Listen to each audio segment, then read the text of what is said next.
আহ, এই অনেকদিন ধরেই তোমাদের একটা কথা বলবো ভাবছিলাম। আগে কি মহারাজ? মন্ত্রী আর গোপালের কে বেশি ভালো সেটা পরীক্ষা নেওয়ার পরিকল্পনা করেছি, এবং যে এই পরীক্ষায় সফল হবে তাকে আমি পুরস্কার দেব। এ তো বেশ শুভ সংবাদ। এই পুরস্কার সেই ব্যক্তি পাবে যে ভালো কাজ করবে, ভালো চিন্তার মাধ্যমে বাকি মানুষদের কাছে এক অনুপ্রেরণার উদাহরণ হবে। বাহ, বাহ, সাধু সাধু, খুব ভালো প্রস্তাব মহারাজ। ভালো না ছাই, এটা কোনো পুরস্কার হলো? ছে, ভালো কাজ করা কি চারটিখানি কথা? মহারাজ, একটা অনুরোধ ছিল। তোমার আবার কি অনুরোধ? বলছিলাম, এখন আমাকে একটু বেরোতে হবে। আসলে আজ আমার নাতি নাতনিদের দল বাড়ি আসবে অনেক দিন পর, তাই ওই আর কি একটু গল্প আড্ডা খাওয়া দাওয়ার ব্যাপার আছে, এই আর কি। কোথাকার কোন রাজা এলো আমার? যখন ইচ্ছে আসবে, যখন ইচ্ছে যাবে, আর সেগুলো নাকি আমাদের মেনেও নিতে হবে। উফ, মন্ত্রী, এই হিংসুটে পানাগুলো কবে বন্ধ হবে তোমার বলো তো? তুমি যাও তো গোপাল। মানুষের ভালোবাসা পাওয়া, জনপ্রিয় হওয়া এত সহজ নয়। অনেক ধন্যবাদ মহারাজ। আমার তো বেশ গর্ব হয় তোমার জন্য, আর আমি চাই যে গোপাল আরো ভালো কাজ করে সেরা নাগরিক সম্মান পেয়ে এই কৃষ্ণনগরের মুখ আরো উজ্জ্বল করুক। নিশ্চয়ই মহারাজ, চেষ্টা করব। তবে পুরস্কারের কথা ভেবে আমি কোনোদিন কাজ করি না মহারাজ। যেটা আমার ঠিক মনে হয় তাই করি। এবার আমায় অনুমতি দিন, আমি আসি। হুম, বেশ বেশ, যাও যাও।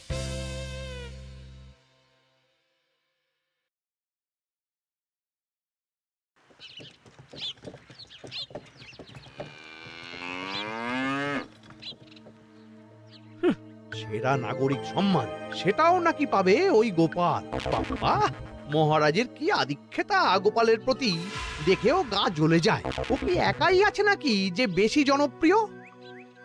আমিও হব। হ্যাঁ, কি করি কি করি? যাই, একটু গোপালের বাড়ি উঁকি মেরে দেখে আসি যে কি এমন মহান কাজ করে।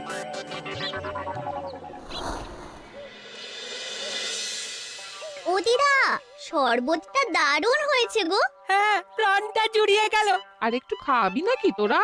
না না গিন্নি, বেশি শরবত খেলে বাকি কিছু আর খেতে পারবো না। তুমি বরং ওই তরমুজ, জাম, যা যা ফল এনেছি সব এনে দাও। আচ্ছা আচ্ছা, সেই ভালো। উফ, আজকের দিনটা পুরো জমে গেল। মানে কোনো তুলনা হয় না। সে আর বলতে, গোপাল দাদুর জায়গা কেউ কোনোদিনও নিতে পারবে না। কয়জন দাদুকে দেখেছে ওরা জীবনে? এসব তো আমিও খাওয়াতে পারি। বেশি বাড়াবাড়ি। এই নে সোনারা আমার, তোদের জন্যই তো তোদের দাদু এসব এনেছে। হ্যাঁ, এই তোরা খা, কেমন? লজ্জা করিস না কিন্তু। সে আর বলতে, ও দাদু, তুমি আমার পরের গল্পটা বলো তো। কি ব্যাপার, মন্ত্রী মশাই হঠাৎ আড়ি পাচ্ছে কেন? কই গো দাদু, চুপ করে আছো যে? হ্যাঁ হ্যাঁ, বলছি। এবারে বুঝলি, এবারে তোদের একটা অন্যরকম গল্প বল। ধুর, আরে কি বলছে সব ঠিক করে শোনাও যাচ্ছে না। আর একটু ভালো করে উঁকি দি।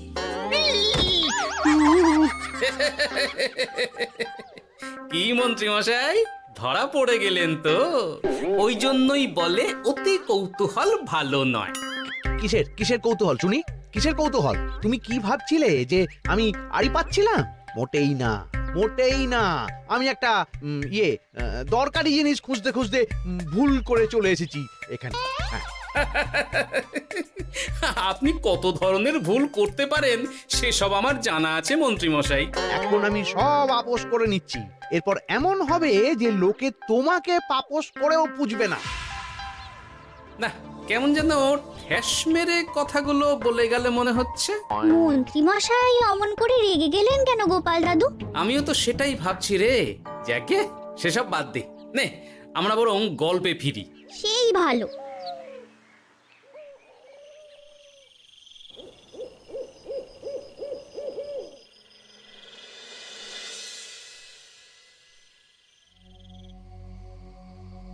অনেক হয়েছে, অনেক হয়েছে গোপালের গুণগান। এবার থেকে আমিও এমন কিছু করব যাতে আমি গোপালের থেকেও বেশি জনপ্রিয় হই, কিন্তু তার জন্য গোপালের কাজকর্মের ওপর একটু নজর রাখতে হবে।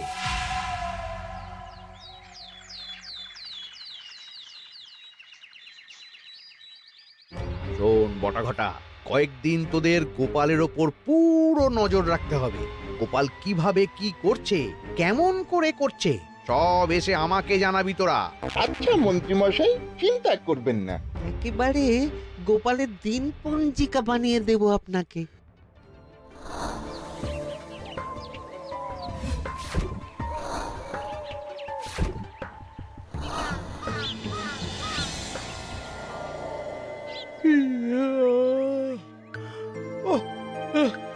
দুপুরের ঘুমটাও একটু ঠিক করে ঘুমোতে দিবি না রে তোরা? কি হয়েছে বল। আগে মন্ত্রীমশাই আপনিই তো বলেছিলেন। ঠিক আছে, ওহো, বল কি হয়েছে। দেখে যা বুঝলাম গোপাল বড় উদার, পরোপকারীও। সে কাউকে ঠকায় না, আর নিজেও ঠকে না। হ্যাঁ, সবাই তাকে খুব ভালোবাসে। হয়েছে বুঝেছি, এবার থাম তো। গোপাল পরোপকারী? হাহ, এতদিন ও ছিল, কিন্তু এবার আমার পালা।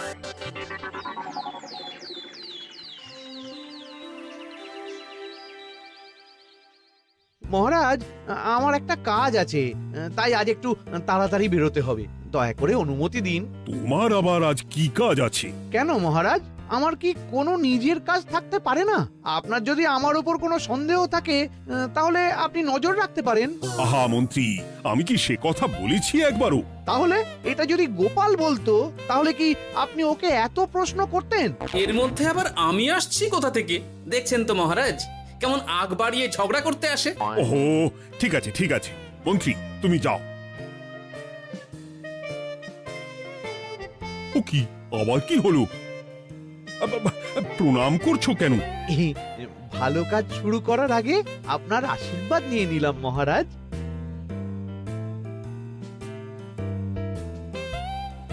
কিছু কি বুঝলেন মহারাজ?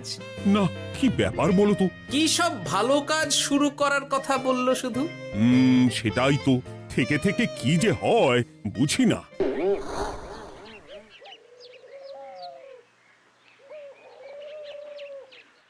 তা বলেছিলাম, সব মনে আছে তো? আজ থেকে তোদের কাজ হলো শুধু আমার গুণগান করা, লোকের কাছে আমার কাজের প্রশংসা করা। আচ্ছা মন্ত্রীমশাই। আপনি যেমন বলেছেন ঠিক তেমনটাই হবে।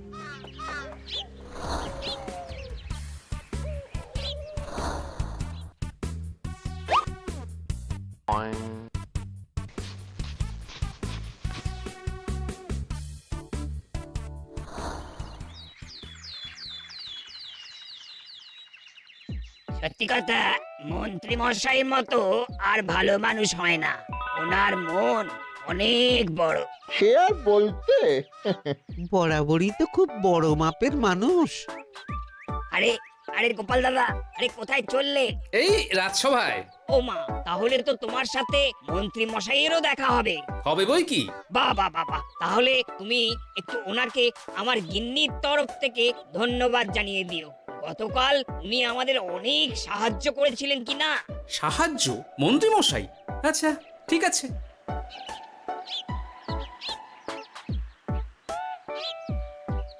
কিরে, কোথায় যাওয়া হচ্ছে সব? আজকাল তো তোদের দেখতেই পাওয়া যায় না, বাড়িতেও গল্প শুনতে আসিস না তোরা। কি করে যাবো বলো তো গোপাল দাদু, সময় হয় না তো। সে কি কথা, খুব চাপ চলছে নাকি? না না, সে কথা নয়। আসলে মন্ত্রী মশাইয়ের বাড়িতে একবার ঢুকলে খাওয়া দাওয়া গল্প খেলা সবকিছু সেরে বেরোতে বেরোতেই অনেক দেরি হয়ে যায়, তাই আর তোমার বাড়িতে যাওয়ার সময় হয় না। মন্ত্রী মশাইয়ের বাড়ি? ও, মন্ত্রী মশাই মনে হয় ভালোই সবার মনে জায়গা করে নিচ্ছে। যাকে ভালো কথা, সবার ভালো হলেই ভালো। তা মন্ত্রী, চারপাশ থেকে তো তোমার নামে বেশ ভালো ভালো কথাই শুনছি। খুব ভালো। এইভাবেই মানুষের পাশে থাকো সব সময়। এখন তো গোপালের থেকেও সবার মুখে তোমার নামই আগে আসে। বেশ হয়েছে, এটাই তো চাইছিলাম। গোপালকে ছাপিয়ে গেল মন্ত্রীর কাজ, সকলের মুখে তাই ওর নাম আজ। ও কি গোপাল, তুমি এত চুপচাপ কেন? সবাই এখন আমায় বেশি ভালোবাসে, এতে কি তোমার কোনো অসুবিধা হচ্ছে গোপাল? অসুবিধা? কি যে বলেন মন্ত্রী মশাই, এটা তো খুব ভালো কথা।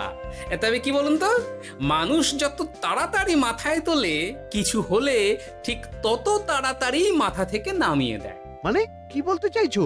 না তেমন কিছু না, ওই নিজের জায়গাটা ধরে রাখাটাই আসল। সত্যি কথা বলেছো গোপাল, এক দুদিনে রাতারাতি কিছু অর্জন করা যায় না। যাই হোক, সভা আজ এখানেই শেষ করলাম। না, এখন আর কারোরই আমাকে প্রয়োজন নেই মনে হয়। সবাই তো মন্ত্রী মশাইয়েরই জয়গান করছে, তবু যেন কেমন খটকা লাগছে আমার। ধুর, এত ভেবে কাজ নেই, ভোলা ময়রার দোকান থেকে বরং কটা রসগোল্লা কিনে নিয়ে যাই। কই গো, আমাকে গোটা 10 রসগোল্লা দাও তো। রসগোল্লা তো হবে না। কি হবে না? এই তো সামনে রাখা দেখতে পাচ্ছি। ওগুলো ওই মন্ত্রী মশাইয়ের জন্য রাখা আছে, ওগুলো ছাড়া তুমি অন্য কিছু বলো, আমি দিচ্ছি। না থাক, কিছু লাগবে না।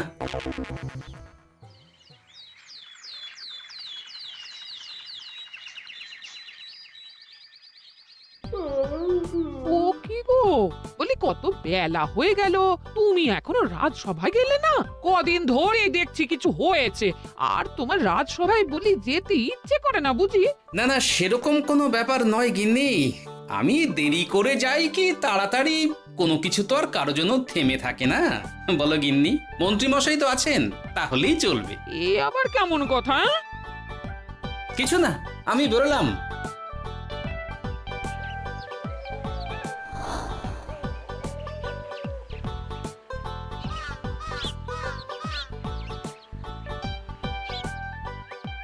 কিরে, তোরা সব এখানে দাঁড়িয়ে কেন?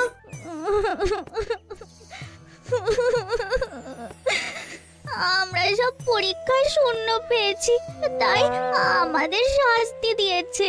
আসলে আমরা এতদিন কোনো পড়াশোনা করিনি তো বাড়িতে, পুরো সময়টা শুধু ওই মন্ত্রী মশাইয়ের বাড়িতে মজা করে কাটিয়েছি, তাই এমন হয়েছে। তা নিজের ভুলটা যে বুঝতে পেরেছিস এটাই অনেক।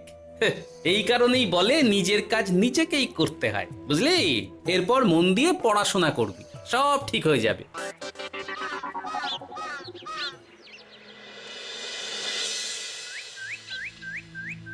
ও কি গো ভোলা ময়রা, এমন মুখ বেজার করেছে কেন? আর কি বলি গোপাল দাদা, খদ্দের একটাও নেই, বসে বসে শুধু মাছি তাড়ানো ছাড়া আর কোনো কাজই নেই। কেন, হঠাৎ এমন কেন হলো?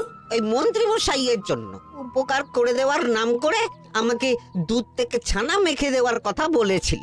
আমিও খুশি মনে রোজ দুধ পাঠিয়ে দিতাম ওনার বাড়ি। তারপর? আসলে ওই মিষ্টি বানানো তো আর চারটিখানি কথা নয়, আমার সুবিধাই হতো। হঠাৎ খদ্দেররা সব জানানো শুরু করলো মিষ্টির স্বাদ পাল্টে গেছে, মান কমে গেছে, আর শরীর খারাপ হচ্ছে, এই সব। না না না, এ তো খুব খারাপ ব্যাপার। তার জন্যই তো আমি ওই মন্ত্রী মশাইকে উপকার করতে বারণ করে দিলাম। কিন্তু খদ্দেররা তো এখন আর বিশেষ করে আসতে পারছেন না। এখন তুমি ভরসা, এখন তুমি আমায় উপকার করতে পারো। হ্যাঁ বলো না, কি করতে হবে? তোমাকে তো সবাই খুব মানে, তুমি যদি ওই মিষ্টি খেয়ে সবাইকে বলো যে আমার দোকানের মিষ্টি ভালো, তাহলেই একমাত্র ওই আমার আবার বিক্রি শুরু হবে। বেশ।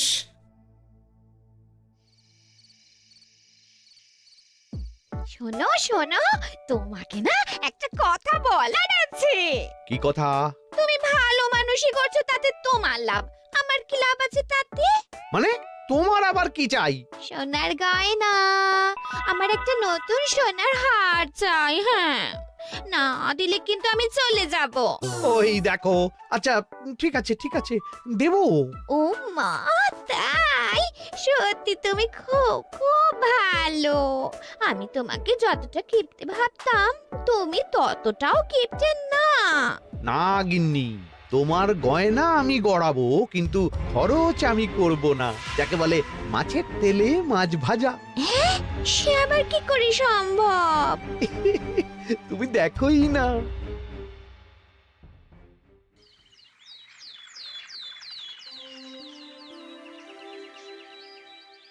মহারাজ, আপনার কাছে একটা অনুরোধ ছিল।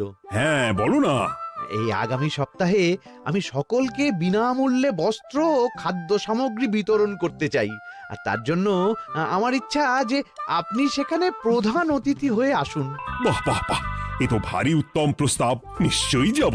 অনেক ধন্যবাদ, এই তো আমার পরম সৌভাগ্য মহারাজ। কি খুশি তাহলে? এই আর একটা কথা, মানে বুঝতেই তো পারছেন অনেক খরচ, তাই অল্প পরিমাণ যদি মোহর, মানে আপনার যেটা ভালো মনে হয়। বুঝেছি বুঝেছি, আর বলতে হবে না। আপনি মহান মহারাজ, আজকে বুঝতে পারলাম আপনি সকলকেই সমান চোখে দেখেন। কি হয়েছে গো, তোমরা সকলে এখানে? বড় বিপদে পড়ে এসেছি গো দাদা। কি হয়েছে একটু খুলে বলো দেখি। মন্ত্রী মশাইয়ের অতি উপকারের ঠেলায় আমাদের সকলেরই বড় সমস্যা দেখা দিয়েছে। প্রথম বুঝতে পারিনি, কিন্তু এখন বুঝতে পারছি। দয়া করে কিছু একটা করো গোপাল দাদা। বুঝলাম, ঠিক আছে, আমি দেখি কি করতে পারি। যা বুঝছি, কিছু একটা করে মন্ত্রীমশাইয়ের উপকার থেকে সকলকে বাঁচাতেই হবে, কিন্তু কি করি পেয়েছি উপায়। সামনেই বস্ত্র ও খাদ্য সামগ্রী বিতরণের অনুষ্ঠান করবে বলেছে না? ওটাতেই কিছু একটা করতে হবে।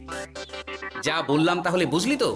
ভালো করে মন্ত্রীর উপর নজর রেখে আমাকে সবটা জানা। হ্যাঁ গোপাল দাদু, কোনো চিন্তা করো না, মন্ত্রী মশাইয়ের আসল রূপ সামনে আসবেই।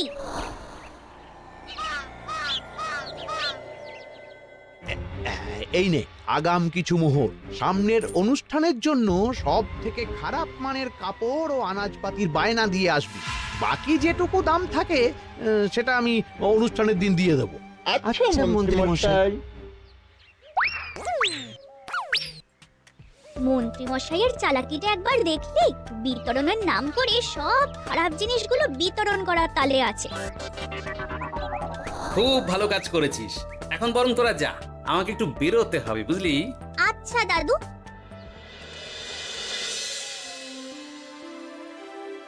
তুমি সত্যি বলছো গোপাল? এত বড় বিশ্বাসঘাতকতা! আমার থেকে মোহর নিয়ে, আমার হাত থেকে উপহার নিয়ে আমার প্রজাদেরই ঠকানো। এখনই তাহলে ওই মন্ত্রীকে ডেকে এনে শাস্তি দেওয়া হোক। না মহারাজ, মন্ত্রী মশাই যে শুধু আপনাকে ঠকিয়েছে তা নয়, মানুষের ভালোবাসারও দাম রাখেনি। সবকিছু সবার সামনে হোক। মন্ত্রী মশাইকে কি করে ফাঁদে ফেলতে হয় সে ব্যবস্থা আমি করে ফেলেছি মহারাজ।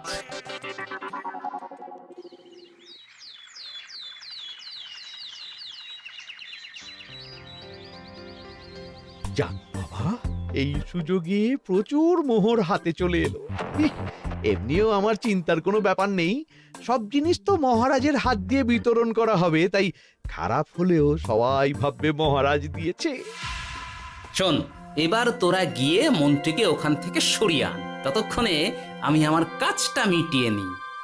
আচ্ছা। মন্ত্রী মশাই, শিগগিরই চলুন আমাদের সাথে, মহারাজ আপনাকে ডাকছেন ওই গাছতলার ওখানে। এখন? হ্যাঁ, মহারাজ তো আপনার উপর খুব খুশি, তাই দেখে মনে হলো কোনো একটা উপহার দেবেন আপনাকে। তাই নাকি? বটেই তো, আমি এক্ষুনি যাচ্ছি। এবার জমবে মজা।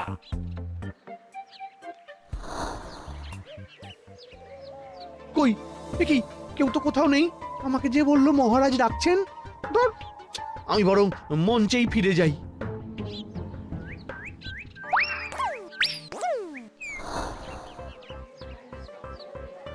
মন্ত্রী মশাই, আমরা চলে এসেছি। আপনি বলেছিলেন আজকে আমাদের পাওনা মিটিয়ে দেবেন। আপনার কথা মতো সবচেয়ে উৎকৃষ্ট মানের কাপড় আমি দিয়েছি। হ্যাঁ মন্ত্রী মশাই, আমিও একদম ওই টাটকা শাকসবজি, মাছ, মিষ্টি সব দিয়ে থলি ভরিয়ে দিয়েছি। এবার দামটা মিটিয়ে দিন। দুজনের মিলিয়ে হয়েছে ওই 1000 মোহর। বাহ মন্ত্রী বাহ, তুমি এত ভালো ভালো জিনিস বিতরণ করছো, আমি তো বিশ্বাসই করতে পারছি না। মোটাই না, আমি অত দাম দিতেই পারবো না।